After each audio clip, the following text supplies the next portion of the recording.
It is insane. But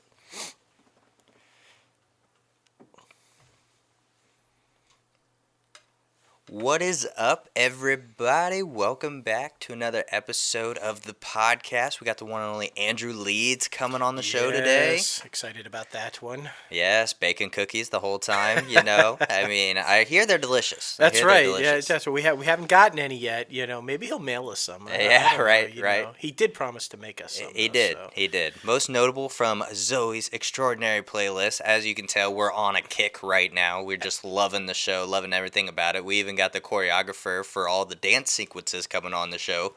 So, I mean, Mandy Moore, epic. Oh yeah, I mean, and David. I mean, with Andrew Leeds' character David, they're really starting to make a surge. You know, getting into his personal life with Emily, got the baby coming and everything. So yeah. I'm excited. And it's back this week. Yeah. It's back this week. So we got you covered until Sunday because it wasn't on last week. So, Exactly. Everybody's excited. I know we're excited, but that's going to be later on in the show. And now, let's get a little crazy. Yeah.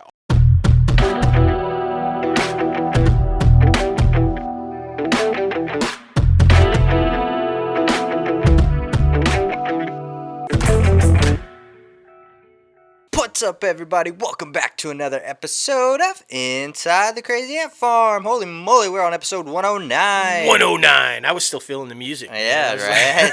It's the jingle. It's the jingle, man. Oh, my goodness. 109. Can you even believe that? I know. It's crazy. It's about time to have Rebecca Kennedy back on. It's true. We're just a few episodes away. Rebecca, and I wonder if she'll co-host the whole thing with us again this time or just come on and talk about what she's got going on or whatever. Yeah. So either way, it would be epic. Exactly.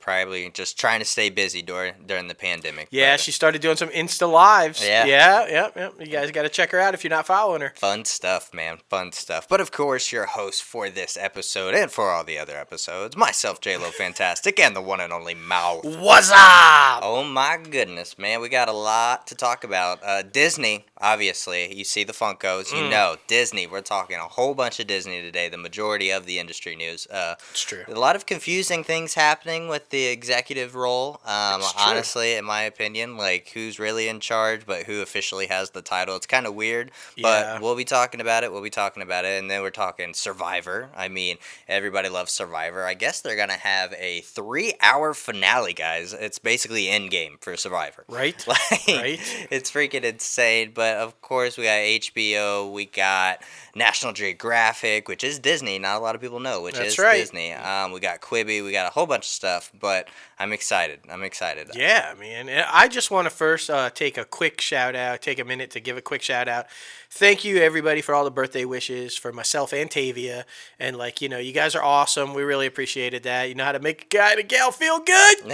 So we appreciate all the love, man. I just wanted to say thank you. So before we get started. Definitely. And, of course, to our number one fan, Rachel Dean. Yes. Oh, my goodness. We had a great Instagram live with her a couple nights ago. We appreciate you coming on and just telling us, giving us your critiques, even though there weren't a lot. Yeah, no, I'm kidding. He's right. There wasn't a lot. I was like, come on, tear us apart, and she couldn't. So that was good to hear. Exactly. It's good that we're hosting an entertaining show. That's right. Yeah, because we really want to keep doing this. It's true. It's true. We enjoy it. It's true. But before we get this thing started, we got to plug the website, crazyantmedia.com. You can go there for the latest and greatest on anything that is happening according or referring to Crazy Ant Media.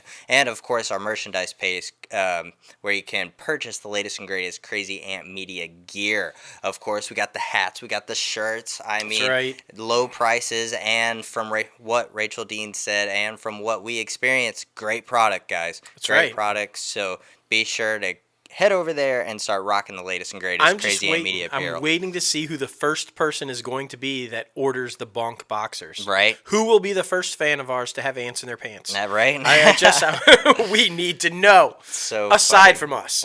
Obviously, we're going to get the Bonk boxers, but come on. Of course. But yes, like we teased, let's start off with Disney. This one, man. It's confusing. It is, but we've talked about this for so many weeks now, and especially since the whole COVID thing started. They're no bigger entertainment company than Disney. They are the one to beat, and they've got so much diversified stuff. The cruise lines, the theme parks, the movie studios, Disney Plus, the Disney stores, retail stores, and so much stuff. But right now, guys, everything is kind of shuttered. Yeah. Everything is kind of shut down. So when you have that much going on, then you're going to take the biggest hit, when everything is shut down. And that's exactly what's happened here. Since the COVID-19 situation started, they've been taking a major hit. And if you guys have seen, their stock has just been... Yeah, it's crazy. I mean, Netflix is even above Disney for the first time ever, Netflix worth more than Disney. I don't know how long that lasted. I'll have to go and check my handy-dandy stock portfolio there. But I think even if it was just for a day, that's never happened before. So that should tell you the kind of climate that they're in. And I think that told the board what kind of climate they were in. Because you remember that guy, Bob Iger, who said he was retiring? Yeah. Not so much. They were like, Bob, we need you. And Bob came back like a superhero. Of course, and cape and all. There it is. He is now back in control of Disney. You remember he stepped down. He was no longer CEO. He was kind of chairman of the board still. But Bob Chapek had taken over as CEO. But now Bob Iger is back. He hasn't reassumed the role of CEO, but he has retaken control of the company. Yeah. With a fancy new title. We'll get to that in a minute. But so it makes sense. He said that he came back, he's like, hey, after running this thing for, all these years, 15 years, it only makes sense that maybe I could guide us through what's going on. Yeah, definitely. And I mean, there's a lot happening too, because he's still in that power position, but like you said, it's still like the grooming stage. Right. Right. So, but I mean, I don't know. I saw a great article, and I think it was the Wall Street Journal, maybe the New York Times, but talking about, in the 40 years since between the combination of Eisner and Iger, the transformation that happened at Disney over that span, what built it into this mega empire. Because remember, Walt's World was about to not exist. I mean, and they came in and they saved it. And so it only makes sense that this guy, and I wish everybody would stop with this conspiracy thing. They're all saying that he stepped down when he stepped down because he knew Corona was coming or the COVID was coming and he wanted to save his legacy and all this kind of bullshit. First of all, he didn't walk completely away from the company. He was still chairman. He was still chairman of the board and still actively involved in the creative side of it. It's not like he said, see you later. Yeah. I mean, that never happened. So all this conspiracy shit that he was trying to save his legacy is ridiculous. Exactly, and that can just get thrown out the window now because he's back in power running everything. Exactly. But with that, they wanted to reassure Chapek that everything was all good, so they appointed him to the board of directors. Yes. Now, I will throw a little conspiracy there. I'm not sure if that was a move they're saying that was promised when he was made CEO, that they were also going to name him to the board of directors. Yeah. I don't know. I'm not doubting them. Maybe it was, maybe it wasn't the case, but it sure seems like a nice fit now that Bob has kind of usurped the power back from. We should say Chapek is still CEO, still chief executive officer. He's just not running things at the moment. Bob is Iger. So confusing. Iger, Chapek. Chapek. They even said, though, in their video conferences, it's kind of like kindergarten because one is referred to Bob and one is this like new Bob or something. It's very, very confusing. What the hell? So until one Bob is gone, it's going to be confusing. Right. But anyway, he's still, and they value his leadership. They think that he's the right guy to lead this thing forward with all of the unexpected changes that are happening and everything. And I just feel like that's why they brought Iger back, was to make sure that this ship is okay for Chapek to take, because it is going to be a different world. Yeah. It really is. And Iger said that. He's working on the plan to strategize. He's drawing out blueprints of what Disney will look like after COVID-19. Yeah. And it's a smaller company with less office space and less employees and more diversified as to what they're going to approach with their businesses. And so... I don't know, man. When you hand that over to Chapek, how many people are going to be pissed off just at the establishment, and then you're going to be in that role, so you are the establishment. Right. I don't know who's like laying off who. We just saw 48,000 employees from the marketing of the studios all got laid off. So it's a lot going on, man. It's a lot going on, but I think they're in okay hands. Yeah. Stop panicking. They're not in. Nobody's gonna. Right. take them over. No, I don't think Disney is going to file bankruptcy. Even though all these other companies are, I don't think Disney's going to be one of them. No, I just don't see it. I think Iger is the guy to get them through this, and then Chapek will be the guy to carry it on. And for sure, it's all going to be okay. Definitely. But yeah, I mean, they're always looking for new content to go on Disney Plus. I mean, they're trying to load it up, and I think this is going to be perfect for it because, like we said at the top, that National Geographic is owned by Disney, and a lot of their stuff goes on there, like the new elephant documentary and the new dolphin documentary as well. The elephant one, that's with Meghan Markle, right? Yep, you and Lil Cam watched that. What'd you think? It was good. Yeah. I think off of the documentary, I think they could make an animated movie off of that documentary. Interesting. Yeah, I mean, because they told a story. It was really good. And at the end, it said Duchess Meghan Markle. Or it didn't even say it. Meghan, Duchess of Essex or whatever. They didn't even use her last name. So interesting. Yeah. Well, I would like to see that relationship continue. Yeah. I mean, honestly, I've always been a fan of Meghan Markle or Duchess of. Well, no, they've officially given up the royal titles now, right? So fuck it, just back to Meghan. Always been a fan. So hopefully she'll be good. Yeah. That's interesting though that she was credited as Duchess still, because I guess at that point had given up the title. Disney's gonna have to go back and scrub that. Like fuck, just Meghan. Just they're doing it with a lot of stuff. They're doing a lot of stuff. They are.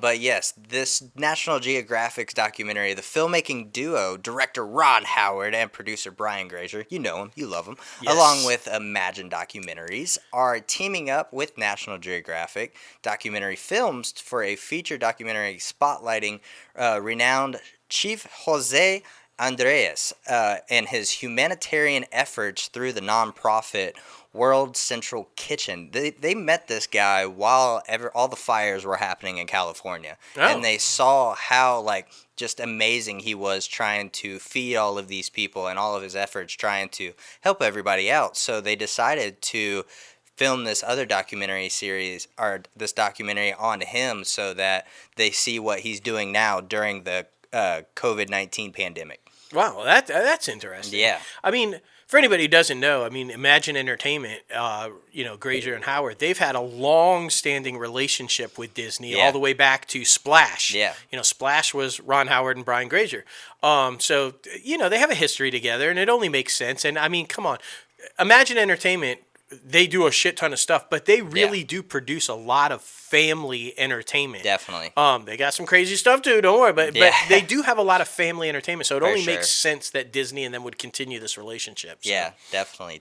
And in this documentary, they're going to show that, 16 million meals to date have been given up to families and people in need during this crisis. And they're saying on average in the United States and in Spain, they're giving 100,000 meals every day. Wow. Yeah, so this man's killing it. Yeah, dude. And when you think about it, though, all the schools are shut right now. Yeah. There were a lot of kids who were relying on that free breakfast and free lunch programs because, they weren't able to have enough at home. So for somebody to come in like this and feed these people and do it in this, dire time, it's good that somebody is documenting that. And Definitely. I mean, if you wanted anybody to document what you're doing, these guys would be the guys, right? For sure. For sure. But other documentary series happening at Disney Plus. This one is super freaking exciting because we're both huge fans of it. And I'm pretty sure everyone in the United States and all over the world are huge fans of it. The Mandalorian docuseries is set for Star Wars Day, aka May the 4th. Yes, May the 4th be with you. Premiere on Disney Plus, hosted by the one and only creator and showrunner Jon Favreau. Yes. So excited. I am super pumped about this. I know. Just, if you watch Chef, the Chef Show or whatever, just anytime or any interview with Favreau, to hear him talk about his process and what goes into what he does is always amazing. Yeah. It's always fantastic to watch. So this idea of him sitting down and telling us how this all came to be, because it's brilliant. Exactly. I just want to hear him talk about how he kept the youngster there, Baby Yoda, a secret. Yeah. Because, that was, how did that even happen? Yeah. It was a good, amazing. 3-4 months while The Mandalorian first hit Disney Plus and while Disney Plus first premiered, that was, the biggest kept secret in Hollywood. Yeah, and these poor actors involved had to keep it for almost a year. They knew for a year Baby Yoda was coming. Or the child. The child. Yeah. And I'm sure he'll talk about that, how it's become Baby Yoda, but it's really not Baby Yoda. Or is it? We don't know. I guess maybe he'll give us some insight onto that. I don't know. Exactly. This is good. good news, though, because there was a little bit of good news for Disney on top of all the bad news that's going on in their stock fall, and that's Disney Plus. Yeah. It has seen an increase, and it saw a little jump in the stock price when they announced this. So that's a good thing. If there's any kind of, light at the end of the tunnel, it's Disney Plus. Definitely. Unfortunately, it's such a long-term investment. It's going to be years before it's profitable, but it definitely seems like it's the long game. Yeah, so for sure. And I mean, through this documentary series, you're going to see never before seen footage, roundtable conversations with topics including like the filmmaking process, the legacy of George Lucas's Star Wars, and what brought the characters to life in this groundbreaking series with all the groundbreaking technology. And of course, everybody does not forget about those freaking amazing storyboards. They're going to be talking about those too. The storyboard, and I'm really curious to hear about. I keep bringing Baby Yoda up, but you said the technology, but there was a little back and forth about whether he would be CGI or not. Yeah. They were adamant about absolutely not. Yeah. This needs to be a puppet. This needs to be, I guess, homage to the old school Star Wars. That's what I was thinking too. I wonder if they pushed that so hard because of the original Yoda being a puppet. Right. I mean, and but we've had Emily Swallow on the show, and I've talked to several people with the behind the scenes and stuff. They all swear it looks as real as if it was walking around and actually living. Exactly. So it must be a damn good puppet. Hell yeah. I'm super excited about this. And May the 4th, that's right around the corner. Yes. So, I mean, we'll be talking about that, for sure. Hell yeah. And other news that since Daredevil broke last Thursday, we wanted to bring up as well, Frank Castle, a.k.a. The Punisher, will be available for the MCU in February 2021. Yes. I know. This is crazy. Everybody's kind of just skirting around this one. Iron Fist will be available next month. Yeah, exactly. I don't know why nobody's talking about that one. Because remember, they have these 2-year windows or whatever. Well, Iron Fist was the first one canceled. Yeah. And it was well before Daredevil's final season aired. Yeah. So Iron Fist coming up, and then Luke Cage also will be available. So, but I don't know. I mean, I enjoyed all those shows, but I think the biggie obviously was Daredevil and Punisher. Yeah. So this is exciting though Yeah. for Punisher. I mean, it better be Bernthal, right? You've heard me talk. Yeah, we talked to Rachel, last night. If anybody saw the thing, and I said Hugh Jackman, but I mean, Bernthal may be too, man crush. Yeah. I'm a huge fan of Bernthal. You are. I just think he's a brilliant actor, and I loved him as the Punisher. Yeah. I don't think I've ever seen a Frank Castle better. Yeah, honestly. So if this guy isn't playing him, epic fail. Yeah. Epic fail. And it'll be very interesting to see how they bring in his character. Because we talked about Matt Murdock probably appearing in the third installment of the Spider-Man, and how would they bring in Frank Castle? And would they start it all over, or would they just pick back up where the series ended? Well, I don't know. I saw the Save Daredevil campaign people. They're all just pick it up and continue the seasons. I think they should. They want it to, I think everybody wants to see them in the movies, which of course, we do too. But now we know the shows and the movies are connected now. Yeah.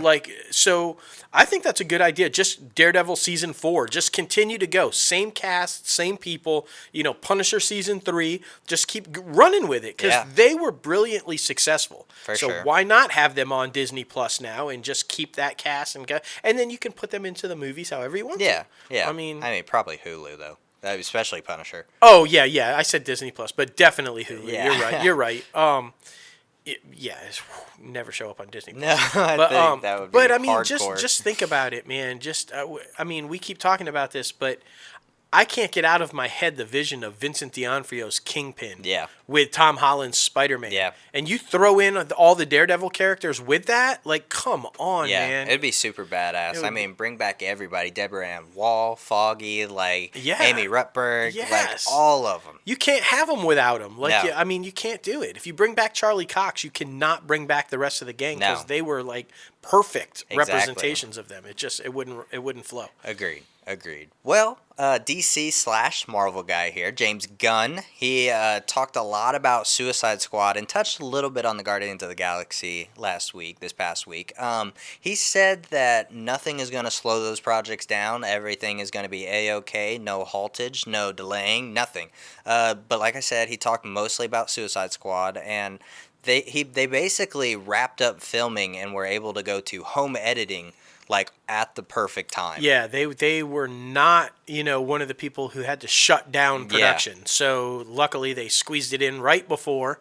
Yeah, and then anybody who knows post production, unless you're doing some reshoots. Yeah. But ADR and the actual editing and colorization and the sound and all that, that's, I mean, easily all done in a studio, on computers and on, so yeah, they got lucky, man. Yeah. So I'm super excited about that. See if they can like make a better name for the Suicide Squad franchise than the last one did, because I know a lot of people were upset by that, and not a lot of people were impressed. It was a lukewarm opening on box office weekend. It was. We'll see. But everybody loves Harley Quinn. It's true. So and she's still in this one. She's still in this one, and yeah, for all the critique that the DC universe has taken, that it's funny. Harley Quinn and Wonder Woman have stood out. Yeah. They're like, no, we love the women. Exactly. I mean, so good for him for keeping them, though. Definitely. But yeah, like I said, Guardians of the Galaxy should be on pace as well, because, I mean, people are saying midsummer, early summer, this thing is going to be at least almost over with, to where they can slowly but surely start getting back to work. So we shall see, guys. Let's hope so, man. Yeah, for Let's real. hope so. Everybody knows HBO Max is coming up. That's premiering in May. I mean, just a few short weeks away. And, I mean, they are making some big connections, building some bridges that are not going to be destroyed. They signed a contract, has set a deal with Charter Communications, which is the number 2 U.S. cable distributor, is existing with the HBO subscribers at free streaming access to the service, and it's basically the same deal as Disney Plus made with Verizon. So basically anybody who has Charter Communications and or Spectrum are also going to get HBO Max for free. Right, for like a year or something like that. So that, I mean, that's good. I mean, it's a good way to boost your initial numbers anyway. Yeah. With your initial subscribers, it looks really good because everybody's signing up for the free stuff. So but yeah, I mean, I like that. I think it's a good idea, and I'm super stoked. I cannot say it enough, and we talk about it every week. I feel like the two biggies, Disney and Warner. So I mean, this only makes sense that they're following along that same launch track as Disney did. So. Yeah, and I mean, it says here they also had a deal with YouTube TV that is going to be like a bundle package like they were doing with Hulu, Disney Plus, and ESPN. So you will also get YouTube TV. So exciting stuff, man. Exciting stuff. You're going to get to watch a lot of stuff for that $15 a month. It's true. And I mean, if you heard the show a couple of weeks ago, YouTube TV apparently has a lot more shows than what people realize. Yeah, seriously. We didn't know. I mean, we were listing them all off, and we're like, what the fuck? So exactly. It'll be a good deal. Definitely. I mean, pretty good deal. Hell yeah. Now headed over to Amazon Studios. They're making some changes, and they're in the midst of the streaming wars. Yes. Names Christian Davin as global head of movie marketing, and this guy has been around the block. He was at Netflix, he was at Warner Brothers, he was at MGM, so I think this is a great move on their movie part, because they got a lot of good original content. They do. It's going to be interesting to see what he does. Yeah. He's got a lot of experience, but for me personally, I mean, while this is a smart move on Amazon's part, I hope that they give him, I don't know, the ability to do better than Netflix gave, because how many times had we heard about the Netflix movie? You don't want to be a Netflix movie. Yeah. Oh, that's such a Netflix movie. Yeah. I mean, the marketing to try to market these things as actual films as opposed to a Netflix movie was hard for that. Exactly. So on the flip side of that, though, I feel like Amazon has always been able to successfully say these are films. They theatrically release them before they're on Amazon. So I feel like he's coming into a much more friendly environment to say, let's push these films. Yeah. So we'll see. And I mean, at Netflix, he was responsible for Roma, Bird Box, Dolomite Is My Name, To All the Boys That I've Loved Before, Kissing Booth, Murder Mystery, and The Irishman. And I mean, the Georgetown University graduate like I said, was at Miramax and was responsible for like Borat and like Argo as well when he was at Warner Media. So Yeah. I mean, killing it, man, killing it. Yeah, I mean, a huge amount of films under his belt. So, and most of them successful, hugely successful. So, yeah, good for Amazon for like, you know, It's a good pickup. it is. Yeah. And they got the money. Yeah, seriously. I mean, look, if anybody's coming out of this thing in good shape, it's Apple and Amazon. Yeah. So, And I mean, I gotta say, personally, now the more that I think about it, I think that Amazon is probably bringing the best original content on the movie side of things. I mean, you got Big Sick, you got Honey Boy, you got that one with Joaquin Phoenix, that crazy one. Yep. But yeah, I think they're bringing it. They're bringing it. and balancing it pretty well with the TV side too. Yeah, I mean, Fleabag, Marvelous Miss Maisel, like they're killing it right now. They're the underdog, I believe, that nobody's really talking about because everybody's so focused on like Netflix, HBO Max, and now Disney Plus. But yeah, and Jack Ryan, Krasinski, and, exactly. That makes me think we didn't even mention that Krasinski confirmed, guys. He has indeed, continuing to talk to Marvel. Yeah. About what? We don't know. Multiple film projects is what he says. Yeah. So I think that's cover. I think it's Fantastic Four. Yeah. I do. I don't know if they just want him to direct it or if they want him to actually be Mr. Fantastic. I think both. Yeah. Please, Kevin Feige, both. Please. But just Jack Ryan made me think of that. So that's out there too. Yeah. That's out there too. So woo. Exactly. Be expecting some news on that hopefully soon. I would hope so. That'd be badass. But now we got to talk about, oh my goodness, something that dropped a few nights ago. NBC Universal. They released some teaser trailers of Saved by the Bell, Punky Brewsters, and a few others. But ooh. This just reiterates my point about not doing cheesy makeovers or reboots. They're just bad. They look really. These trailers are as bad as the name Peacock. Yeah. Like it's just. And I was a huge fan of Saved by the Bell. Who wasn't? I was too. Everybody's a huge fan of Saved by the Bell. I was around for Punky Brewster. These look awful. Yeah. I'm sorry, but they just look bad. Every type of cheese is with this cheesiness. Like, it's bad, guys. I mean, even Mario Lopez's character and, Saved by the Bell looks rough. It just, I mean, maybe I interpreted it wrong, but it sure made it sound like, Slater was, while he was the PE coach, he was living in his car. He was a loser. Like a loser, just bragging about his, conquests in high school. Yeah, and I mean, just like, what? Eh. And to me, if you're trying to sell this reboot, you're trying to get people pumped up and everything, you got to show Zach. Yeah. Like, Mark Paul Gosselaar wasn't even in it. No. Like, what? No Kelly and Zach. I know. No show. Now, I will say the actor that they got to play Zach's kid looks exactly like him. Yes, I would agree. It's weird how much he looks like them. And Punky Brewster's, like, she got old. Well, yeah, that was a while ago, man. She is an older lady now, and also what's his face? Freddie Prinze Jr. Freddie right? Prinze Jr. Yeah, he looks rough as well. Like, Yeah. don't do reboots. Yeah, right. Like, just don't. Seriously, anybody at Disney, watch those trailers and then rethink Doogie. Yeah. That's all I'm saying. Watch those trailers. Rethink Doogie. Don't do it. Just don't does do not it. want that to happen. No, I don't, man. And I'm kind of like hoping that this Saved by the Bell is like one and done. Yeah. Like one season and out of there because it just looks bad. Yeah, I agree. I really don't have a lot of faith in the Peacock streaming service. No, to not be honest right with now. you. Just load it up. You know what works. Put the entire Dick Wolf library on there Yeah, and for let sure. it go. Everybody would sign up for the sure. Peacock if that was the case. I think some good family content that they're going to put on there, though, is the Madagascar prequels, where all those characters are going to be, like, younger animals. So I think that'll be a good series. Definitely. But, like, not there for you. Nope. Nah. Nope. I'm just saying. And maybe we'll work on a name for you. Right? Like, but you're going to have to send us those royalties. That's right. Because Peacock just doesn't work. it doesn't work. I get it, your logo. It doesn't work. It doesn't. Like, I don't even know what to say to that. Just Like, it's doesn't so work. bad. So bad. But switching it over to CBS, this is some exciting news because we all know that Survivor got cut short because of the pandemic. But now CBS has revealed that they're going to do a 3-hour-long Survivor finale. Yeah. Which, I mean, the show was shot last summer in Fiji. And, I mean, of course, it features the 20 returning winners from past Survivor seasons. And this time they are competing for $2 million. Not just one, but two.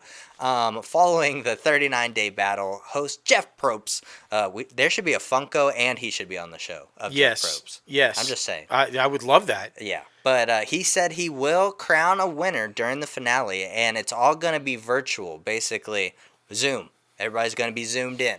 So, And I wonder from where. Yeah. Like, are they at his house? right? Because all in different rooms. Because he's in Fiji. Yeah. You know, if anybody doesn't know, he's got like his own pad on this island out there every year. Yeah, so, exactly. It's probably some mega mansion, and they're all isolated in each room. Yeah. They're quarantined, but they're in each room. Right, I don't know. I'm so just funny. making that up, but not the house. He really does have a house out the there. Fiji Yeah. house. But this is going to air Wednesday, May 13th from 8 p.m. to 11 p.m. Yeah. Prior to the finale, CBS will air a 2-hour episode on Wednesday, May 6th. So, you know, see what happens. And they're also going to, a few weeks after that, they're going to premiere Amazing Race. That's not going to be stalled at all, since I guess that was shot last year as well. So I'm shocked that one's been around as long. I know. I get Survivor. I just never really got Amazing Race. I don't know either. I guess the different challenges in different countries, like I guess. I feel like that show just takes forever to film. Like, Yeah, and- how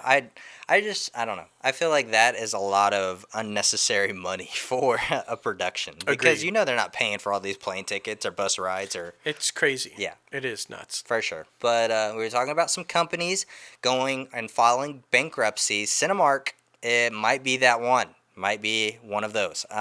They are the nation's third largest exhibitor. Cinemark said Monday that it is selling $250 million worth of its debt securities, senior secured notes, and will use net proceeds of the proposed offers for a general corporate shit like that. So I don't know what's going to happen with them.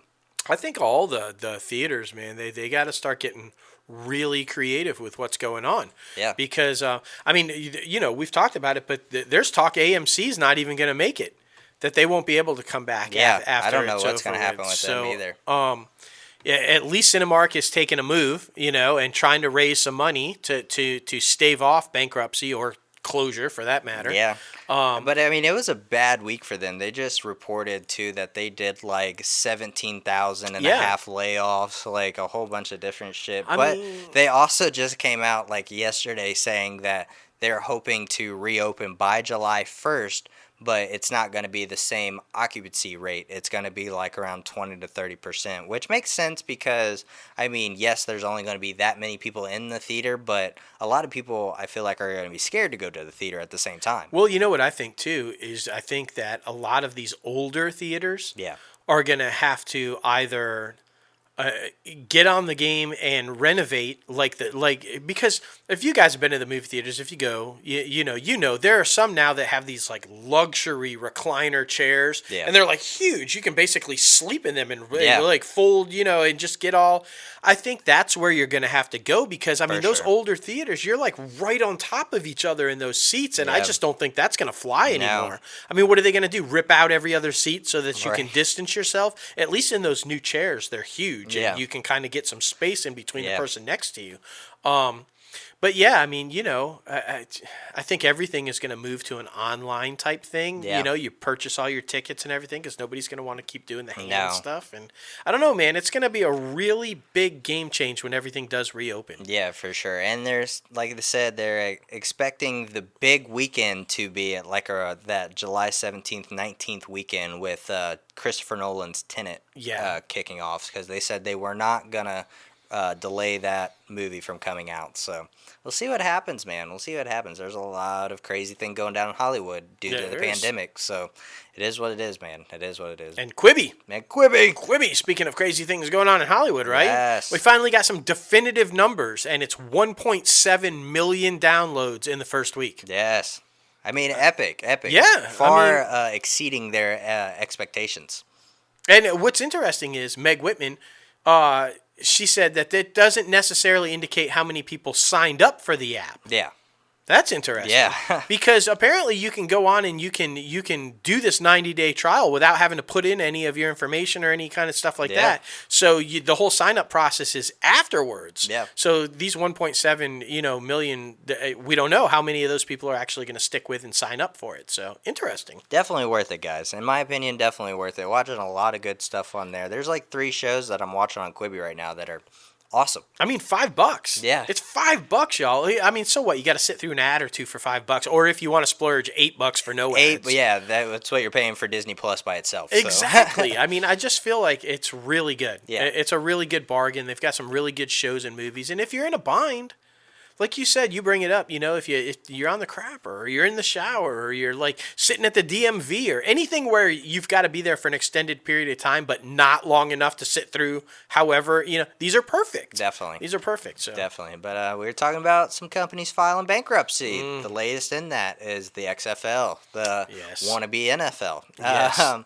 They filed Chapter 11 bankruptcy because they just can't keep afloat. I mean, it is what it is. 5 weeks into the season, they had to shut it down. And apparently they still owe some stadiums some money. Yeah. So, I mean, so will that get wiped away if they file bankruptcy and get approved? Well, I mean, the if I'm not mistaken, the bankruptcy, they filed Chapter 11, right. Which means they're trying to list all their stuff. They're trying to liquidate, trying to get rid of it. So yeah, basically, like anything that they can sell off all their assets for, all that money would go to the people they owe debts to, including these stadiums. And then if anything was left over, they would be able to keep it. But at this point, I don't see how anything would be left over. I think. But yeah, I mean, it's basically Chapter 11 means you're up for sale. Yeah. And they're gonna try to sell off, liquidate, and I mean, it makes sense. I wasn't a fan anyway. I mean, this is like Vince McMahon's second attempt at this, and I don't think people want to see it unless it's the NFL. Yeah. That's just unless you can figure out a way to make it like minor league baseball. Right. If you can actually make it a minor league NFL, I think people would tune in. Yeah. I think people would want to watch that because you can see players that might be called up into the NFL. Exactly. Or kind of things. But just like to have a secondary league, I don't think it'll ever work. I don't think so either. And I mean, them airing it on TV, on network, I just felt like spent a lot of unnecessary money because, I mean, the D League for the NBA does not get aired on network. So, I mean, why would – this is basically like the D League. So I don't understand, man. I don't understand. Let's see if he'll try it again, though. Yeah, I mean he might be busy. Trump has apparently named Vince McMahon to the I saw that. council to reopen America kind of a thing. Yeah. It's like, what? After this man just filed bankruptcy, but it's fine. I mean, fine. Come on. Well, Trump's familiar with that. I mean, God knows his companies, as he points out, not him, have filed bankruptcy so many times.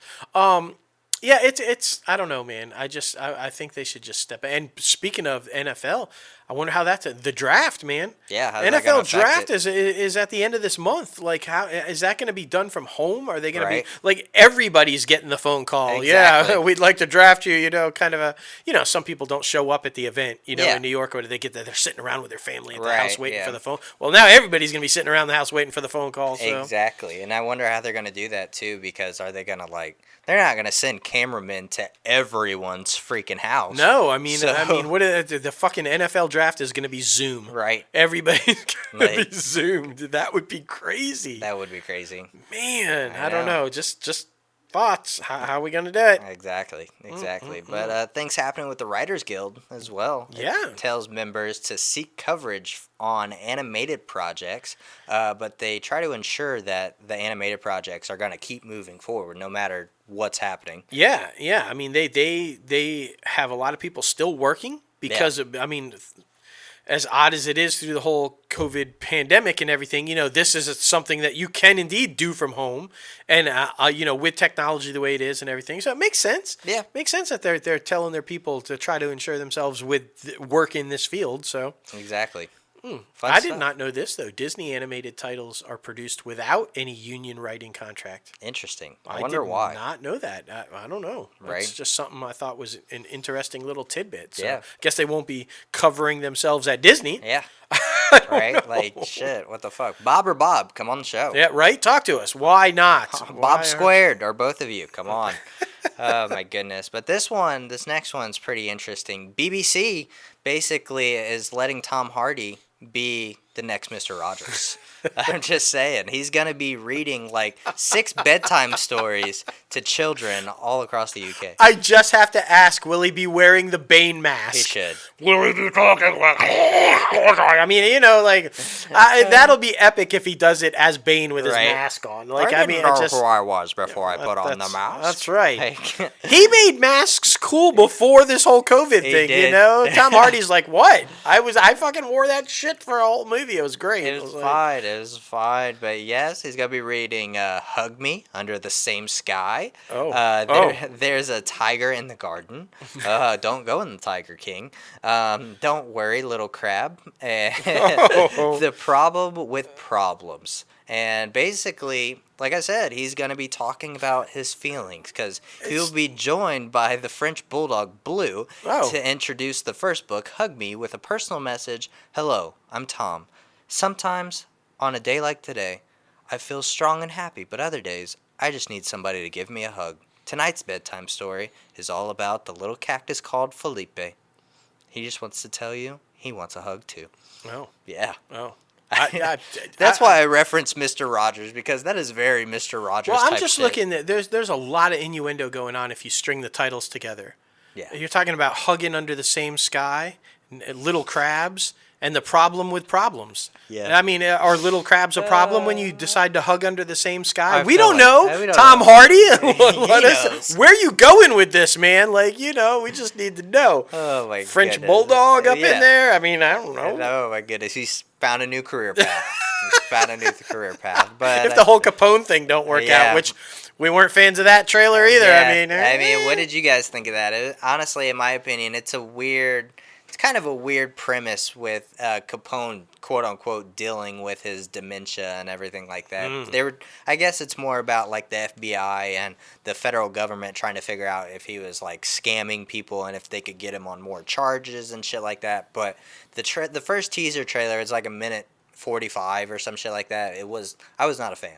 Not a fan. I guess we'll have to see how that. He's always got book reading, like you said. He's Exactly. got a new career if not. Exactly. So it's all Exactly. good. Everybody needs a hug. Even Capone.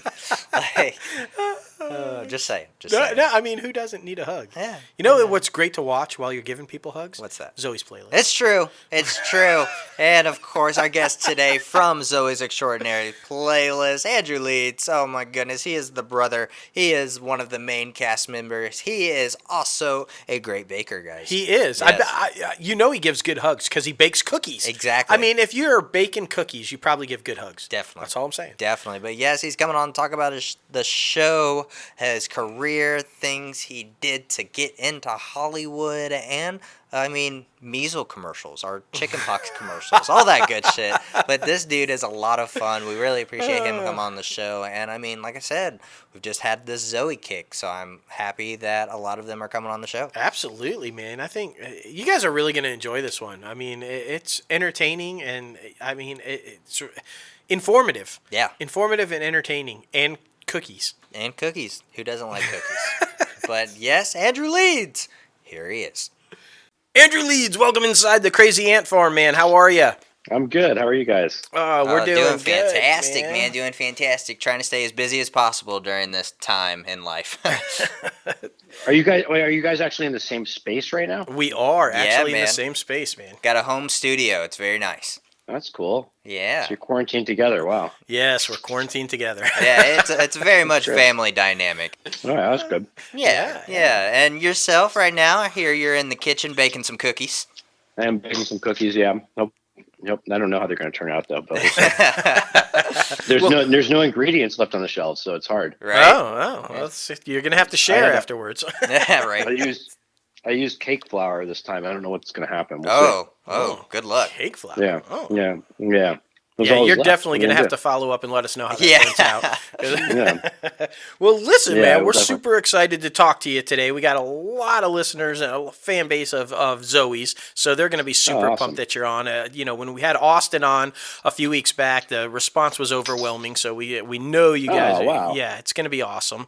So we're going to talk to you about That's great. that. And but what we want to do first is kind of introduce you to the listeners a little bit. Tell them how you got started in the industry, how you got started in acting. Was it something you always wanted to do? Did you kind of know at a young age, or did you kind of fall into it? What's the background? Um, well, when I grew up in Florida, in Clearwater, Florida, and Mm-hmm. very, very shy and like painfully shy. And so my mom put me in like a little singing like group at the Largo Recreation Center. And we did like little musicals, and I was like 3 at the time. Oh, there's that beep for the oven. The oven's ready. So that's good. But yeah, so I don't know what it was, but I loved it. So I kept going because I loved going. And by the time I was, I think 7, there was a Broadway musical that was coming to Florida, to Tampa, to do their like pre-Broadway tryout. Right. And I think my mom may have seen an ad in the newspaper or something like that. And so she took me down there, and I met with like the person who was or sort of partially running the theater in Florida, to potentially be an understudy for the 3 or 4 boys who were in the show. And I didn't have to do anything for the audition. It wasn't really even it was just a meeting with this woman, and she hired me pretty much because I was seemingly well behaved, and It's always good. and yeah, and polite. And so I got the job, and while they were in Florida, I understudied the kids. I didn't know any. If one of the kids had gotten sick, I would not have known what to have done.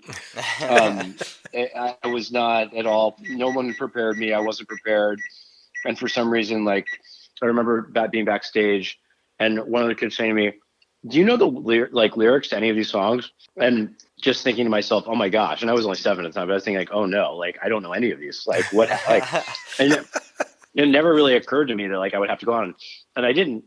And then at the end of the run in Florida, they were packing up all their stuff, and I was sitting there with my mom, and I said, "Oh, I wish I could go to New York with them." And she goes, "Well, why don't you just go ask the producer?" And not knowing any better, not being scared at the time, because you're a kid, you just don't know. Right. I walked down the hall to the producer, and I said, "Excuse me," I said, "Can I go to New York with you guys?"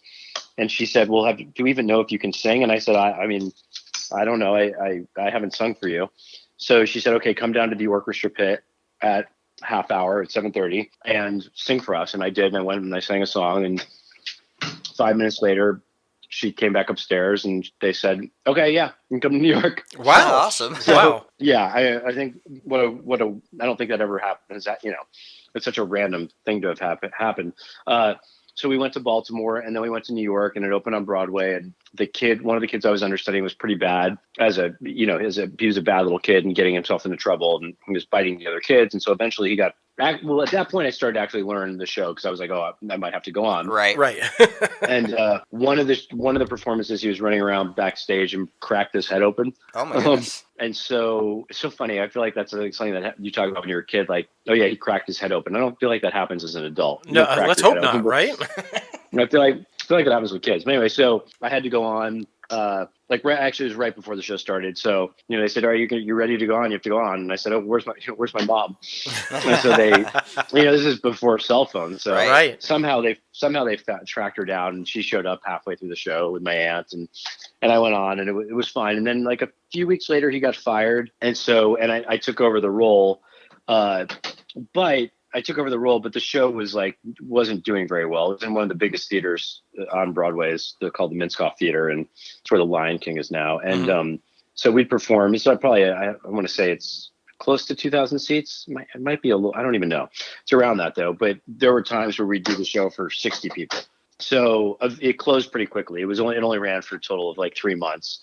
And from there I got an agent, and the day it closed, my mom called me and said, "Yeah, good news and bad news. The bad news is that the show is closing, and the good news is that you have an audition for Les Mis." Awesome. And that led to me ultimately getting a job doing Les Mis, which I did for like 2 years. So yeah, that's how I got my start. It was a long time ago, but that's the basic story. Yeah, so I mean, but that's pretty awesome. We're always it's always fascinating to listen to how people got into Yeah. it, and that's got to be one of the most unusual stories we've heard. You just no, come down, sing for us, boom, you got it. That's really cool, dude. Yeah, you just got to remind yourself. Never hurts to ask. Yeah, exactly, Exactly. exactly. And then we also saw that you posted it a while ago, your little jingle for what, the chicken box or something Yeah, like chicken that? pox. That chicken- was some classic singing with Lacey Shaver, right? Yeah, chickenpox vaccine. While I was in New York, while we were there, I was doing another show called Falsettos, and at the time, I was doing a lot of jingles and voiceovers for like Burger King and all sorts of Dunkaroos and like remember that place Discovery Zone and like, all these Right. different all the General Mills cereals, Lucky Charms, and all that stuff. And so I don't know. Somehow they were like, we need people to sing. We need two kids to sing "Something's Coming" from West Side Story about the new chickenpox vaccine. But anyway. Well, I got to Very tell strange. you, man, it was. I saw that. I was just like, wow, this is fantastic. I mean, we got to bring it up. So how do you? it Okay, was fun. so let's talk about it though. How do you make the transition? You're doing Broadway. You're doing theater. Where did you make the transition into kind of the television side, and what are your thoughts on that? I mean, you make the leap out. We see that you're bouncing back and forth from coast to coast. Did you make the leap out to LA to get into the TV industry, or how did that all happen? So around the time I'm sort of like two sections of my life slash career, I guess, because around the time of I did this Broadway show called Falsettos, and I did an opera, and then I got a movie that shot out here. It's really, really. I mean, I don't want to say it's bad, but I haven't really watched it. 20 years Yeah. ago. This movie, summer camp movie called The Pig's Tale, that not many people have seen, but it's on HBO and Showtime every once in a while. But so I got that movie, and so that brought me out to LA. And then we basically, I did this movie called Major Pain, and everybody was like, okay, it's time to go back to high school so you can get into college. And so that's what I did. And we went back to Florida, and then I applied to schools, and I ended up somehow getting into Stanford and majored in computer science. And while I was there, directed some theater stuff, but struggled really hard with the academics because most of my experience, growing up was getting tutored, which really meant me just like doing whatever I wanted. Right, Right. So I learned some things really well because the stuff I was interested in, and the other stuff I just never did. So I got to Stanford, and I had never written a paper before. I had pretty much never read a book. I mean, like. I love the honesty, man. Yeah, You seriously. just coming with it. It's like, yeah, no, I did what I wanted. I didn't write anything. Never read a book. I mean, the only book that I ever read, I think up until that point, was Catcher in the Rye, but I didn't even finish it. I literally had like 6 pages left, and I didn't finish it. Damn. So Stanford, it was hard. I mean, obviously it was hard. I was not totally equipped for it. But so then after that, I moved down to LA. Wasn't really sure exactly. I guess I moved to LA to start acting again, and definitely was a struggle, getting back into it. And it was also such a different time than it is now in terms of like what TV was. And, it's just it's really evolved a lot in the last 15, years, Yeah, I'd say. it really has. Yeah. Yeah, I mean, but yeah, the career took off clearly. I mean, some of the list of shows that you've been on and or appeared on, man, is just incredible. I mean, you're talking that's nice. Entourage, Veep, Grey's Anatomy, Lucifer, Barry. I mean, you're killing it with some of these huge shows, man. That's nice. I feel like I've been very lucky to get to be on some really good shows. Like, there's a lot of shows out there, and you could be on, and Absolutely. who knows what parts you get. It's just sort of the timing of it all, and the right people, seeing you on something else, and all sorts of things that can lead to that happening. But I feel like I've somehow been fortunate to, especially like the last couple of years, just to, Barry is such a great show, and Zoe's is great, and Get Shorty is a great show. Oh, and, yeah, definite.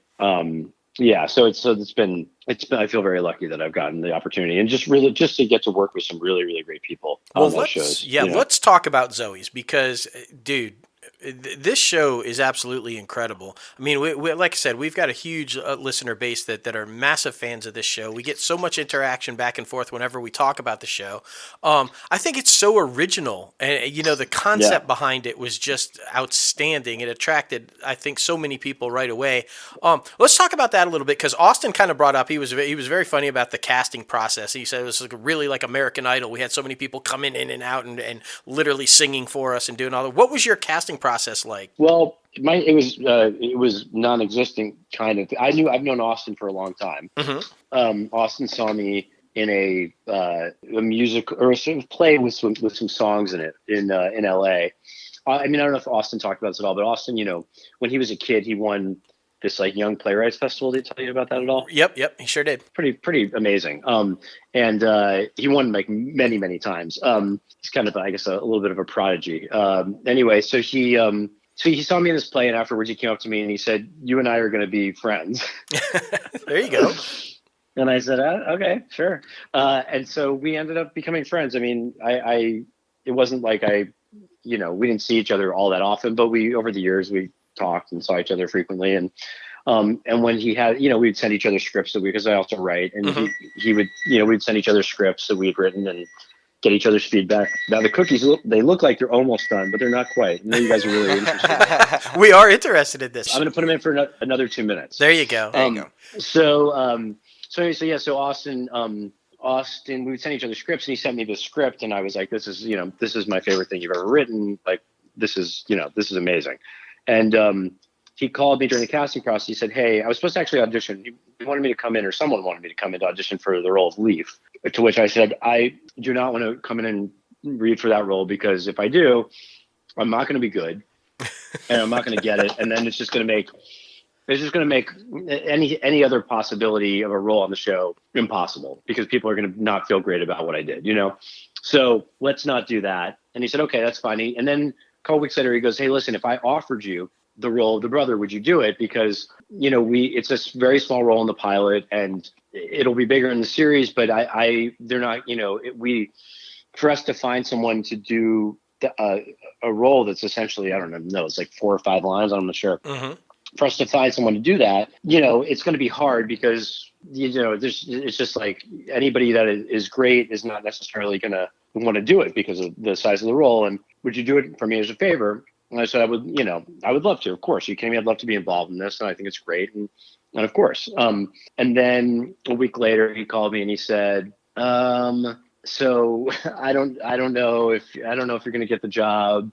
And I was like, which is weird, because it started out as like, "Will you do me this favor?" to like, "Oh, I don't know if I'm going to be able to give you the job now." Right. There were some concerns about, like, I mean, things that I don't even want to bring up now, but there were things that like didn't even make any sense. It was just like someone brought up like, "Oh, well, is he too tall? Is he too short? Is he too this? Is he too," you know what I mean? Right. Just things of like, and then so that went on for a little while, and then I found myself basically almost begging to say like, "Wait a second, no," like it was weird. It went from "you do me a favor" to me being like, "Wait, no, I want I want this part. I want this part. Yeah, I want to be involved in this because I love it so much, and he's such a good friend, and so eventually he said, "Hey, will you people don't they don't know if you can sing. Will you send in a tape of you singing?" And so I had some tapes of me like just messing around on the piano, so I sent those in, and then I think after that they hired me, and so it wasn't really much of an audition process. And then although when we were doing the pilot, I was definitely like the entire time I was thinking, the way that they're shooting this, I'm pretty sure that they can just like cut me out of this pretty easily. Like if you look at me, like when I'm like, we're on that boat together all at the, right. It's like, oh, the 3 of them are staying together. The family's like staying together. And then I'm like driving the boat. Like, right. For all we know, I'm just the guy that drives the boat. Right. If they like cut it correctly. So I was definitely like aware that like, oh, we'll see what happens. But then it got picked up, and then they didn't cut me out of it. So that was good. And I'm so happy that it, I had probably the best time that I've ever had, working on anything, just because the musical aspect was so fun, and getting to watch Austin, have like, his dream come true, and be able to make this show that that is so personal to him, and, with this, that's so different. There's nothing really anything else like it. And absolutely. to get to see that and just there's so many other great people that work on the show, from so many of the actors to the producers and the directors, and and of course Mandy Moore, who you're going to get to talk to, and she's just unbelievable. Like she's a dream, just a dream person to work with. I bet. And like you said, the cast is absolutely phenomenal. Yourself included. And I've said in the past, nice. my favorite stuff is the family dynamic on the show. I think anytime the group of the family is together, that those scenes are just absolutely incredible. But and we have to say we're both really excited about the fact that they're expanding your character a little bit and telling more of your story a little bit, because we were thrilled to see that. So I got to bring it up a couple of weeks ago because I thought it was absolutely amazing, and I have no idea how you did it. The scene, where Emily is wanting some, and her doing that dance, and then Zoe's looks, when Jane is giving all the looks, how you held a straight face through that entire sequence, I have no idea, dude. Right. That was brilliant. I didn't see anything. So, Right. I didn't really get to watch at all, and so I was just focused on the fake paperwork in front of me, I guess. But Alice is incredible. I mean, so is Jane. They're both just awesome actors, awesome people, and so I'm not surprised. I actually was surprised. I did not know what Alice was doing back there, and she was incredible. She was so good. Oh my god, she was so good. Definitely, without doubt. But no, it was very fun. It was fun to get to watch it back and be like, oh, that's what was happening. A lot of times, Yeah.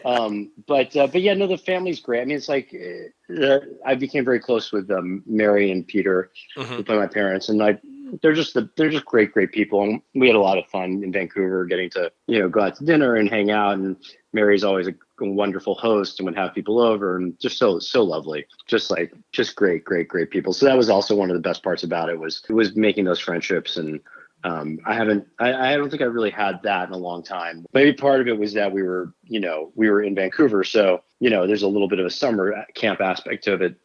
Sure. Versus if we were in LA, like we would all go home and not see each other. But in Vancouver, like you go out to dinner, you spend more time with people, because nobody's families are there. So, but it was, that was just a wonderful element of it. Well, and you can tell too. I mean, on screen that relationship, that off-screen relationship, plays well on screen. You can see that everybody gets along. You can see that there's a friendship there, and so I think that translates really well. Oh, that's great. Great. And I think what a lot of people love about the show is somebody can connect with a certain character on the show. I mean, you can connect with a dad or someone who's about to be a dad and who's a little scared, someone who's in between two relationships with Simon and Zoe, or someone who's going through like the decay basically of a parent. Like, so there's so many things that people can connect with on the show. I think that's why it makes it such a huge success. Yeah, that makes a lot of sense to me. I agree. I mean, I think it's an interesting show because there really is so much going on. Yeah, there's so many different stories and so many different types of stories and types of groups of people. She's got her work situation. She's got Mo and she's got obviously their love triangle going on, and then there's a family situation going on as well. So there's just kind of is something for everybody to some degree. Oh, absolutely. And kudos to the writer's room in Austin, because the way they weave it all together is just brilliant. Yeah. They've worked very, very hard. I don't think I've ever seen anyone work as hard as Austin worked during production of that show. That guy was insane. I thought he could potentially die. Like, oh man, he was going at it. Pressure cooker, man. All right. He was probably, he was definitely working 18, 19 hours a day. Like, he was nonstop. Yeah. Just go. So, Well, like you said earlier, a passion project for him, right? So, definite. Yeah, totally. Yeah, totally a passion project. Exactly. Okay. Well, we got to ask, because I'm curious, and so I'm just going to throw this out there because I want to know. As Big Brother, are you Team Max or Team Simon for Zoe? Because this is the dynamic. Well, this is where we're at. Let me ask you guys. What are you guys? Oh, we're totally Team Max. I can so relate to Max. I feel so bad for him. So I'm totally down with Team Max, man. Yeah. No. I mean, I don't think there's any question. Yeah. Right. I'll probably get in trouble for saying this, but no, I mean no. I mean, she should definitely be with Max. I mean, I think she's a little like, she's obviously a little obsessed with Simon. But come on. Exactly. I mean, Exactly. seriously. Smart man. This is a smart man right here. No doubt. Exactly, and especially in the episode last week or a couple weeks ago where she finally said, "I don't want to be that woman. I don't want to be the other woman or the homewrecker." Which, in like up until this point, you've kind of been that way. Like, I mean, I can understand Totally. having the connection about the dads and everything like that, but then like that kiss was a little overboard, and then that other episode just man. A lot of it's his fault. Oh yeah, for sure. Like he needs to calm it down. Yeah, Exactly. He's for sure exactly. taking advantage of her feelings. Yeah. Yeah, I mean, and that's so it's both of them, but no, I definitely would. I definitely, as her brother, I would tell her to be with Max. There you go. I feel you. Or I'd say, hey, you know what? Maybe you're not ready to be with. Maybe you should be dating people. Yeah, Like, date some people. exactly. Play the Like- field a little bit. Yeah, play the field. Let's see what happens. Exactly. Yeah, but I definitely for Max, definitely for sure. That's guy. good to hear. That's good to hear. Right. I personally, Yeah. so I'm looking forward to seeing how your storyline develops though and plays out, especially after the baby comes and how we see that dynamic change with the family. It seems like it's getting much more like prevalent. Everybody's getting to get a little inside glimpse on that relationship, and especially at the end of the one episode where your wife buys the stair climber or whatever for the dad. That's great Yeah. stuff. How many times did you ride that thing?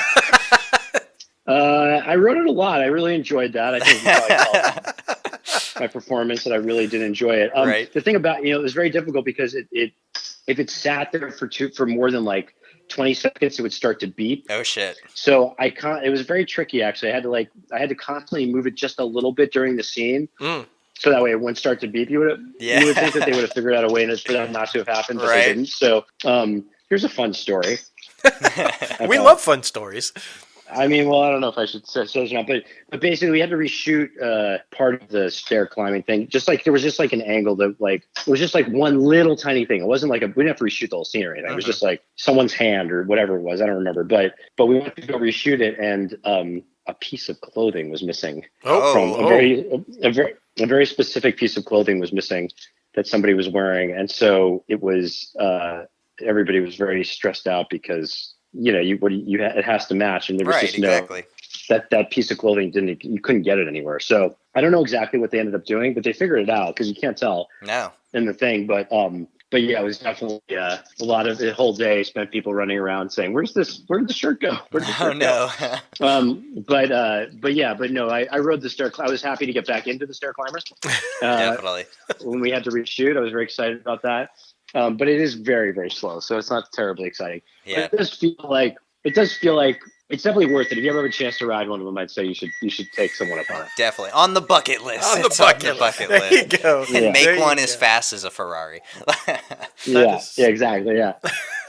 Yeah. So, dude, I have a feeling though, and I mean, I know you probably can't tell us, but I just have a feeling like your guy's David's gonna have this like big breakout after the baby, and we're gonna be seeing some like crazy stuff from David. I hope. I do too. Really? Yeah, I just have this feeling, man. I don't know, but he's always like this straight-laced kind of put-together guy, and I think the guy on the pool table, we're gonna see more of that. Yeah, that's all I'm saying. Interesting, the guy on the pool table. Yeah, I can see what you're saying. Yeah. You think he's gonna tell me what you mean. You think that he's gonna you think he'll have like a crisis, or you think he'll what do you think? Well, okay, I'm just gonna put this out there because I have no idea, but I'm assuming that dad is gonna pass, and I feel like David is gonna have to step up. He's a new dad. His dad is passed, and he's going to kind of have to come into this role a little bit as the leader of the family, and that's going to cause a little bit of stress because we know David gets stressed out a little bit. So I feel like that's kind of where the path is going to go, and it's going to be overwhelmed with the excitement of the baby, but the loss of the dad, and now how do I try to balance all this with my family? And I don't know. I'm just saying that's my thought process. I could see.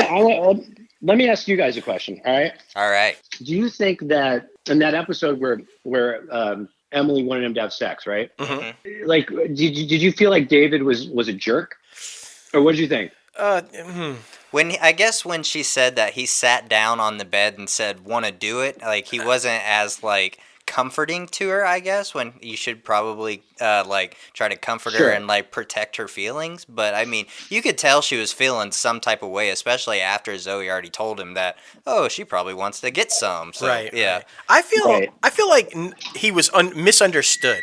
Like again, I Yes. feel like he's always trying to do the right thing, and I thought that was played out well in the scene. He's like, no, I'm ridiculously attracted to you, but you're going through all this stuff, and I just don't want to do anything to overwhelm you or kind of right, like overstep. Right, and so I feel like this poor guy's probably horny as hell and really wanting to be with his wife because he's attracted to her, but he doesn't want. He always wants to do the right thing. So Yeah, I mean, he knew the day count, like 2 months, Exactly. 3 weeks. That's and, true. like, He did. That's true. So But also he's pretty stressed out. Yeah. Exactly.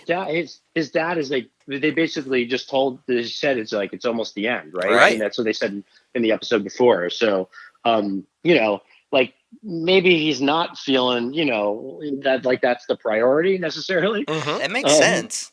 But but I think some people might be like, no, he should be, it's too much about the dad. He should be worried about his, Right. be worried about his wife more. Yeah, But, Right. I mean, there's definitely a lot going on with all of these characters. No, but I love the insight that you just gave because I mean I think we agree, right? I really feel like that's where it's at. He's stressed out. He's got all this going on, and again, I think the whole dynamic for David and Emily is that they know they're about to bring life into this family, but the overwhelming theme is they're losing Yeah. the patriarch of the family. So how do you deal with that? And Right.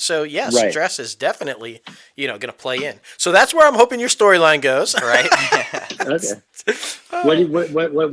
What can you imagine that's like so like dancing on a pool table? But that in the real world that would be sort of like him breaking out. Well, honestly, I continue to see. Now we're just getting into our creative sides Right, here. I don't exactly. know. Yeah, Austin's is going to call back up Yeah, and say, he's "What the fuck?" He's No. listening. Like, Yeah. I just kind of see him continue to play out his role, and the stress is going to continue to build until he just has a break, where he literally just breaks down. Because we haven't really seen that yet. We've seen him try to stay. I mean, he had that little moment when he didn't talk to Zoe, or he kind of had that step away. But we haven't seen him crack yet, and I really feel like with the stress is going to start to get to him, and where it's overwhelming responsibility. We kind of saw that a little bit, right? When he's taking care of mom, brings her to go get the lemonade, and and he feels like it's his responsibility to take care of everything. So I just. But I think you're right, though. He does. He really. Everybody else is like so emotional, and he's actually pretty. He kind of holds it together. right. Exactly. So it'll be interesting to see if at some point that all that holding it in finally breaks free. Yeah. So let's turn it. Let's ask you then. What do you want to see him kind of lose it a little bit? Would you like to play that, or do you? I mean, what's your thoughts on it? I mean, I do. I think it would be realistic. I think so. I mean, I certainly. I at a certain point, I think I would be like, okay, it's too much. That's what you hold all that in. And at a certain point, you do sort of explode. Absolutely. In some way. So. And just So think. yeah, I mean, I think. Just think of all the possibilities. I'm thinking, I'm sitting here right away, just like all the music that you could go along with that breakdown would be brilliant. I mean, Yeah, so that's many true. songs, Yeah. right? Like to have this wave of emotion that David would be riding. So many songs. I mean, Yeah, totally. Well, hopefully we get to find out. I think so, My, dude. I mean, I can't imagine it not going. I think this whole social media blitz and the whole strategy that NBC had behind it is brilliant. I mean, it's definitely talked about. I mean, you see the hashtag everywhere, and everybody I know is talking about it. Yes, totally. No, it's definitely. I think NBC loves the show, and I think that the people that watch it seem to really, really love it. So, it's fun too. It's like a wide variety of people love it, which is really cool to see. Like people that I'm like, oh, I didn't realize. Like I've had people saying to me, like, I never thought in a million years this would be my kind of show, and I love it. So I think that's pretty cool to see that. That's And it's one of those rare family shows. I really do feel like it's one where the entire family can just sit down and watch it, and everybody will connect to it, and that's rare these days. I've had a lot of people tell me like, "Oh, it's so great! I can watch with my kids." Yeah. Right, exactly. Pretty awesome. Yeah. And the music brings it all together. Like I play name that tune every time with the rest of my Right. family. I'm like, what's that song before this? Because it's Oh, such a that's fun. wide range of music. You start off with the Beatles, but then we're going modern day Kelly Clarkson and like all this range of music. So it's fun to play that too. Do you guys have a favorite episode? Ooh, Yeah, that one's difficult. That one's difficult. I really liked when Zoe like danced on the table to Billy Joel. yeah. That was was great. That was a great episode, but it was also like kind of a turning point where I was kind of like, Zoe, what are you doing? But she was also having like a breakdown. So, but I think Yes. that was probably my favorite episode because it made you most relate to her before Totally, anyone else yeah. because of what she was going through. Because I'm sure everybody has been in that situation where a family member is like about to die or either just died, and they're just trying to come in the grips with the fact that it's happening. I think my favorite totally, yeah. episode is the engagement party one where in the backyard where the rose She wall goes burns, up. yeah. And just Yeah, because, yeah. like I said, I'm rooting for Max, and I feel like that was a really strong Max episode. I thought I love Skylar that. did a great 500 job. miles, yeah. So I loved that, and again, like I said, I loved the episode a couple of weeks ago where you guys had the breakout moment with you and Emily. So because I love Alice, I think she's fantastic, Yeah. and I really She's do like great, seeing yeah. that dynamic grow. Those are probably my two favorite episodes, really. Oh, wow. All right. Cool. Wow. Very, very cool. Yeah, it's interesting. It's interesting to see the show progress, and the episodes have such different things in them too. So it's fun. Yeah. Fun to really see it all. Yeah. Oh, and it's a Totally. huge credit to yourself and the rest of the cast. Like I said, Logan said it perfectly earlier. I think there's somebody on that show that everybody can connect to, and I think that's because of the likability and the realism that's brought to the performances by all of you guys. So huge kudos to you for that.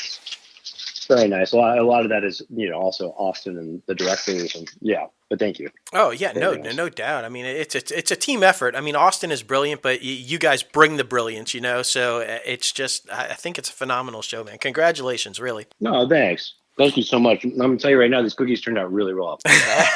So we didn't even ask, what kind of cookies are they? Pleasant. They're just straight up chocolate chip cookies, but I'm very pleasantly surprised. Well, that there you these go. Turned out pretty. Just add that to the resume, man. Yeah, Just there you another go. skill. Exactly. No, now we need to see David in the kitchen cooking. Exactly. Well, I mean, just That's right. you could do some sort of a musical cooking cookies. It'll be fantastic. No, I love that. I love that. Yeah. So, what do Great you have idea. coming up, man? What you got? What you got coming up in the future aside from Zoe's? What you working on? Well, I was supposed to be going to New Mexico to work on this mini series about Evil Knievel for USA, Cool. but that's obviously put on hold right now. Yeah. And supposed to go back to some other shows that I was working on before Zoe's, and I've been shooting some of my own stuff and doing a bunch of writing, and yeah, at the moment just editing some stuff that I've been doing, and doing a bunch of writing, and and then sort of everybody's just sort of waiting to see Absolutely. how long this is going to go on for. Yeah, what's next? Yeah. Right, and we're Pretty hoping crazy. not too long, man. We're hoping everybody just takes heed and stays inside and gets rid of this stuff, I man. know. Well, that's I know, exciting. I yeah. mean, we could not be more thrilled that you came on and talked to us. I mean, seriously. No, anytime, you guys. It's going to be great. The listeners are going to love this without doubt. What we like to do at the end is kind of have you pass along some advice. Like, what advice would you give to? Because we have a lot of up and comers, people trying to get into the industry that listen to our podcast. So, what advice would you give to them? Anybody trying to get into the industry? Maybe even some pitfalls that you would say definitely look out to or avoid. I would say always ask, right? Right, based right. on my experience again, but ask in a way that's not too over. You ask, and if they say no or don't respond, you move on. Right. Don't be too pushy, but you always ask. I would say really work on, if you want to be an actor, work on your writing. Mm-hmm. In addition to your acting, like work on. So many people can now make their own things, so don't wait around for the phone to ring. Make your own stuff. Absolutely.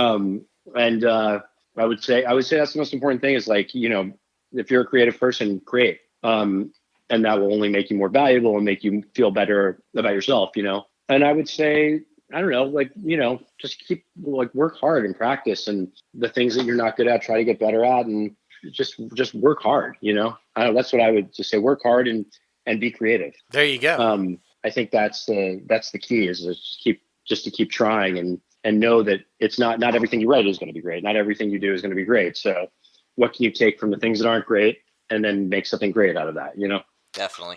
Definitely. That's So, like I don't know. solid advice. And I love that. Yeah, because we haven't heard that before. That if you want to be an actor, write. I really like that advice Yeah. because what better way to learn how to develop characters or portray characters than Yep. by developing characters and writing your own. That's brilliant advice, man. But Yeah. ask me again in a week, I might have a different thing to say. Right, right. Well, we might take you up on that. We That's might call right. you back up. That's I mean, right. anytime you want to come on the show to even just talk about the industry, shoot the shit, like, we're always down, man. Awesome. Yeah, absolutely. Open I invite. appreciate it. Of I course. appreciate it. I of wish you course. guys could see I wish you could see these cookies. I really.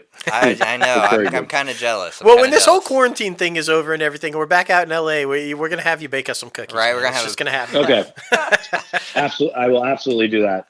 I will absolutely do that. All right. It was great talking to you guys. You Great too, talking to you man. too, man. You and the family Yeah, stay really- safe. Take care, man. You too. Really appreciate you being such fans of the show. It's great. Of course, Oh, of course. Oh, one more thing. all Tell right. everybody where they can Yeah. follow you, man. We want everybody to be able to follow you. You guys do a great Oh. job live tweeting and everything. Where can they find you on social media, dude? So yeah, on Instagram, just Andrew Leeds, Leeds, and then on Twitter it's Leeds Andrew because someone had Andrew Leeds. So There you go.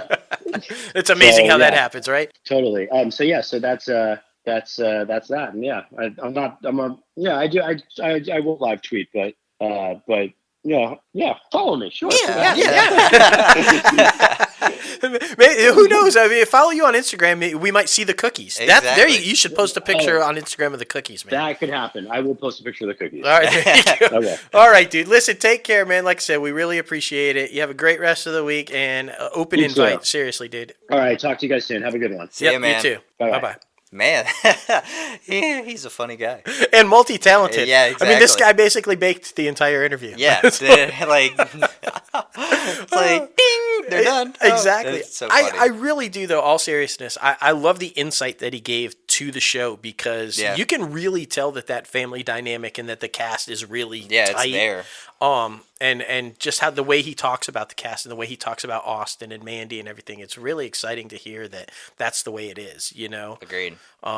So yeah, that was really fun, man. It was. And another one where it's just brutally honest. I know, right? It's like, yeah, no, I don't know if I can sing. You're right. Or, well, I didn't study. I didn't read a book. I didn't, I just love people who come on here and just say, this is me. Right. And this is how it's great stuff, man. Exactly. Thank you again, Andrew Leeds, for coming on the show.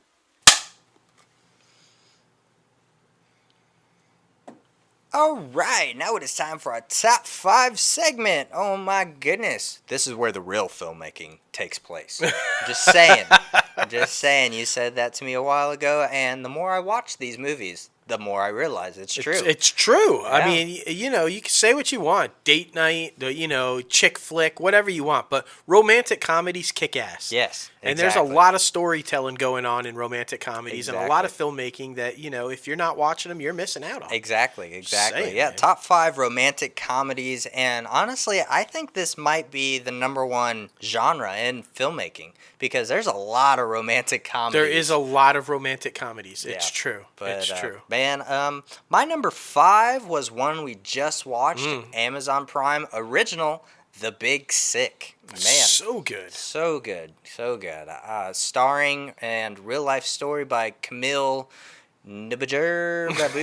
Everybody knows I'm bad with names, but about to be in the Eternals and a huge comedian right now. But just an epic story about how he got started with his wife and how all that took place with she had an illness that she just couldn't shake, and then she ended up going to the hospital for a certain amount of time, and it was really good and a really good heart to heart film. Right. Agreed. I mean, and I think those are sometimes the best comedies Yeah. are the ones with tragedy. Yeah. I mean, that's Agreed. true. That's just how it goes. Mine, number 5, is a Reese Witherspoon. Of Because course. who doesn't love Reese Witherspoon in No. a good romantic comedy, right? Home Again. Yes. It's one of her newer ones, and one of her lesser scenes, unfortunately, because some big thing happened that kind of kept people away from the box Oh, wow. office when it came out. But it's really great. It's about her, and she's divorced from her husband, and she's trying to, reacclimate to life as a single woman. She's got 2 daughters, and her dad was a famous filmmaker. And so she comes across these three guys that are basically out in Hollywood as aspiring filmmakers. One's an actor, one's a director, one's a writer.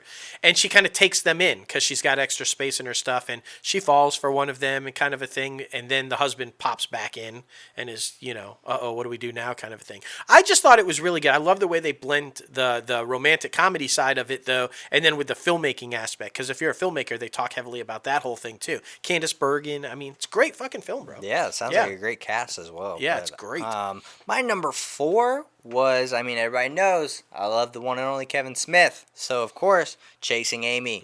Ben Affleck, freaking the dude from My Name is Earl.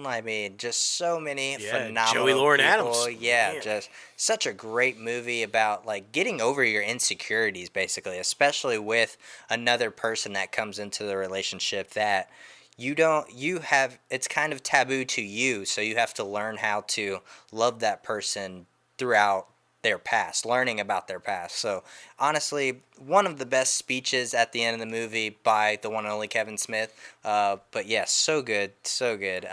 You never see Amy in the movie. It's not about Amy. No. It's about the story that Amy had. But Exactly. such a good movie. Such a good movie. And it's all about comics and stuff like exactly. Come on. I've said it before. I can't even argue. That's one of probably my favorite Kevin Smith film. Yeah. It's Chasing Amy, and one of my favorite films of all time. Let's see. For me, number 4, Jennifer Garner. Yes. 13 going on 30 with Mark Ruffalo. Oh my God. I just love this movie every time I see it. Yeah, so good. I mean, first it's kind of when she's younger, set back in the 80s. So when she's older now, she's still an 80s girl in modern times. How can you not love that? They do a little thriller dance and, just, it's so epic. It's so epic. And I mean, it's Jennifer Garner. Who doesn't love Jennifer Garner? I know, Come right? on. I just watched Valentine's Day with basically everybody in it.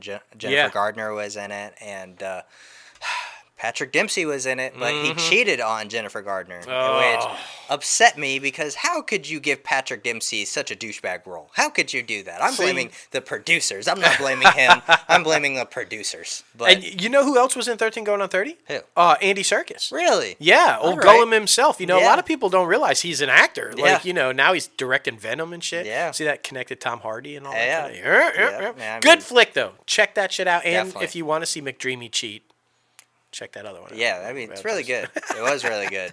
So many people in it. It's true. Honestly, there was It's true. Anne Hathaway, Ashton Kutcher, it's just so many people. So many people. My number 3 was You've Got Mail. Tom Hanks, Meg Ryan, right? Yeah. But yeah, unpopular opinion, I like this one more than Sleepless in Seattle. Just saying. Just saying. Yep. It's a really good film, but I've only seen Sleepless in Seattle 2-3 times, and that was way back in the day. Way back in the day is 5 years ago, 7 years ago. Way back. And You've Got Mail I've seen countless times. So, yes, Tom Hanks. Go Hanks.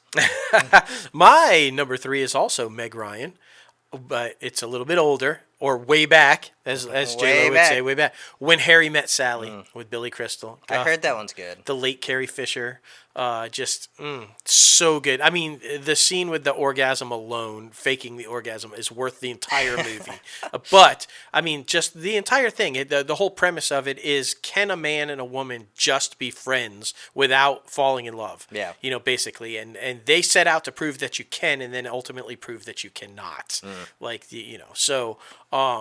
When Harry Met Sally. It's a great film. You got to check that one out if you haven't, man. Definitely. And Home Again and When Harry Met Sally, I believe, is on Hulu. So if anybody wants to check those out. But my number 3 is Sandra Bullock, While You Were Sleeping. So freaking good. And of course, we got What's-His-Face from Zoe's Extraordinary Playlist, who is also in While You Were Sleeping. Yes, Peter Gallagher. Yes, Yeah. Epic actor, epic guy, especially while you were sleeping.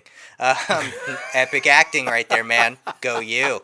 And I'll be sure to bring that up if you ever come on the show. Oh my gosh, he's very experienced at playing people that don't talk. Yes, he is. I mean, he's very experienced at that. All kidding aside, though, that's extremely hard to do. Yeah. And this guy's first class. Exactly. But yeah, great film. Definitely one that was passed down from my mother. So Yeah. There you go. That just made me think of Sandra Bullock and Ryan Reynolds with The Proposal. Yeah, That Betty I almost put that I know, on with there. Betty White and Yeah. everything. Damn, yeah, that It was made a me good think one. of that. It was. Okay, my number two. I'm raising the boom box. Cusack. Say anything.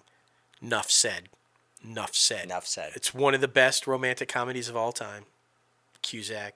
Say anything. Haven't seen that one either. Epic fail.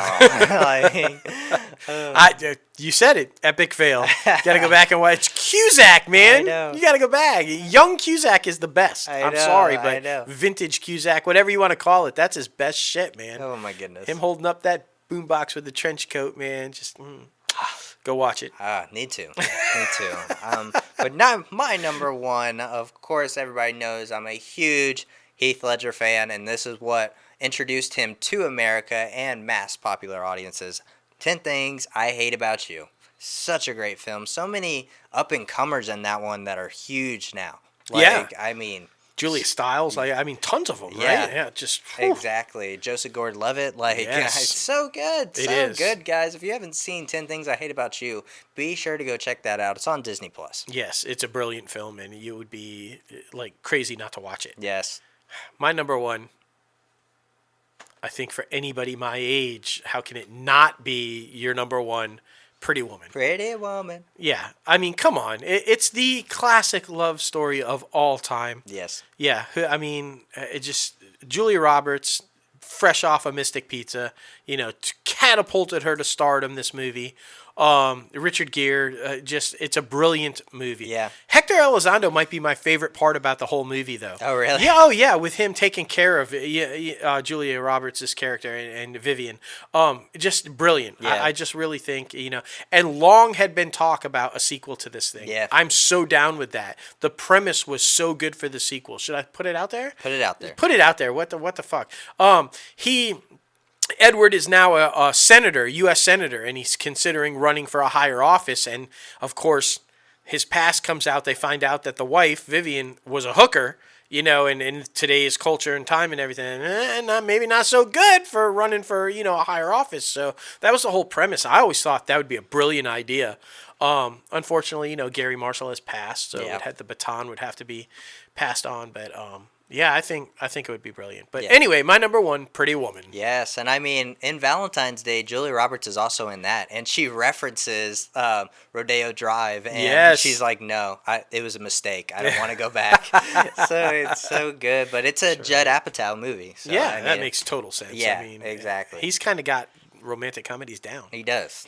Agreed. But I mean, so many good ones like Failure to Launch. We didn't even get into any of Matthew McConaughey's. No, I mean, How to Lose a Guy in 10 Days, or there's so many romantic comedies that are brilliant films. It's five is impossible. Van Wilder with Ryan Reynolds. I love that one. And before. What's her face went all crazy. Kate and Leopold with Hugh Jackman and Meg Ryan. Yeah. Another great one. Yeah. A lot of people are unaware of, or just it's impossible to put five. I know. I mean, I could literally fill up the entire show with romantic comedies that I Holiday, enjoy. I mean, come on, man. So good. So good. But yes, those are our top 5 rom-coms. Be sure to check those out. And tell us yours. Exactly. What are your favorite top 5 rom-coms? Comment below on whatever video you're watching right now. Comment below. Yes. Oh man, but now it is time for the IMDb Pro Top Trending segment. Everybody knows we love this app. It is such a fantastic app. We use it each and every week to fill up our industry news. And you see how much we talk about during industry news. It's because it's your one-stop shop for entertainment news. It's true. You can track all the studios. You can track all the movies, all the executives, all the stars, anything you want to know. You just click on it, say track, and you'll get notifications anytime news is made. I mean, it's a brilliant app. Do you want to reach out to Beyonce? Get IMDb Pro. Queen Bee will call you right up. No, probably not. Probably not. It's okay. But you can follow her. You can track her. It's fine. Will she call you? I don't. Who knows? Top trending movie this week, by no surprise, in my opinion, it's Onward. Basically, the guy version of Frozen, but with witchcraft, mystical shit, and a van. What happens in the van stays in the van. Oh God. Saying. I'm back to Tom Hardy. Yeah, like hugs in the van, stay in the van. It's all right. we all need a hug. Like, everybody needs joy and kindness. That's right. But yes, onward. Such a good movie, guys. Disney Plus. Be sure to check it out. This Definitely. one that was ran short in the theatrical release because of COVID-19. Yeah. But it's still such a great movie and does not deserve the hate it has been getting online. No. I mean, it's insane. Yeah. People are just insane. Exactly. You know why it doesn't deserve hate? Because it stars Star-Lord and Spidey. Exactly. Seriously, guys, Chris Pratt and Tom Holland are the stars. Exactly. Like, why would you hate that? No. Well, you can't hate that. Agreed. Haters gonna hate. Haters are going to hate. Just saying. Top trending TV show is another Netflix show. They seem to have the TV show game down.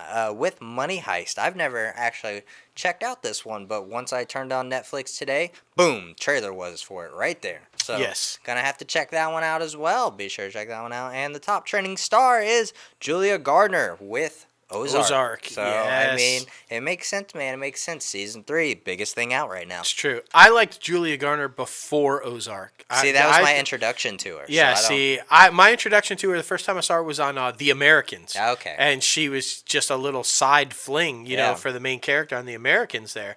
And Matthew Rhys there. And I just thought she was brilliant on that. Yeah. And I'm like, wow, this girl's got skill. And then you see her on Ozark, and it's like, confirmed. Like, This damn. girl's got skill. But yes, guys, oh my goodness, another great episode of Yes. Inside the Crazy Ant Farm, episode 109. Thank you again to our guest, Andrew Leeds, for coming on the show. We appreciate you so much, man. Be sure to send us those cookies.